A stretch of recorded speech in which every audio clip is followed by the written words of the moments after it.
Another day, another basketball stories na naman ang pagkikwentuhan natin. At ngayon nga ay kikilalanin natin ang balitang bagong center na makukuha ng Los Angeles Lakers at ang balitang malaking trade na magagawa ng Golden State Warriors. Kasabay nga ng pagkapanalo kahapon ng Lakers ay umangat na rin naman nga sa 6 wins at 2 losses ang kanilang kasalukuyang record sa standing ng Western Conference. Tablas ay ka-second seed na San Antonio Spurs. Umabot na rin naman nga sa 4 games ang win streak at ang maganda pa dyan. Hindi pa nga sila natatalo ni isa mang beses sa kanilang road games sa pagkakaroon nila dito ng record na 4 wins at 0 losses na isang magandang senyales para sa kanilang kupunan. Pero sa kabila nga ng magandang performance ng Lakers ngayon at ang kanilang pagkapanalo ay may lumabas pa rin ng balita ngayon patungkol sa kanilang team kagaya na lang ng inilabas na trade nila sa Utah Jazz kung saan posible nga daw nilang i-trade dito si Gabe Vincent at Dalton Kenny para makuha si Walker Kessler.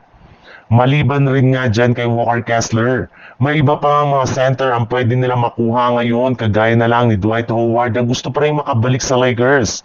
Si James Wiseman naman na ini-wave pa lang ng Indiana Pacers at si Nick Claxton na available na ngayon sa trade market mula sa Brooklyn Nets.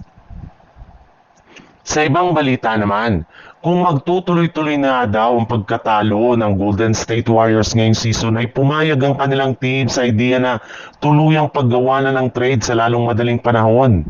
Sa katunayan, base nga sa ibinulgar ng isang NBA insider, bukas pa rin nga daw ang pintuan ng Warriors para i-trade si Kuminga sa kupunan ng New Orleans Pelicans upang makuha ang matagal na nilang target na si Trey Murphy III na available pa rin nga sa trade market.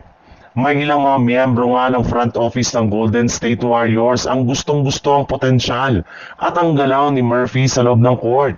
At naniniwala nga sila na magkakaroon ito ng malaking impact sa kanilang kampanya next season. Babagay rin naman nga daw ang laruan nito kasama sina Stephen Curry at Jimmy Butler bilang isang spot-up shooter. Gamit ang kanilang laki ay isa rin naman nga itong mahusay na rebounder ay defender. Posible nga daw ito na maging susi para hindi na sila mahirapan pa na manalo sa kanilang mga laro, sa kanilang mga road games.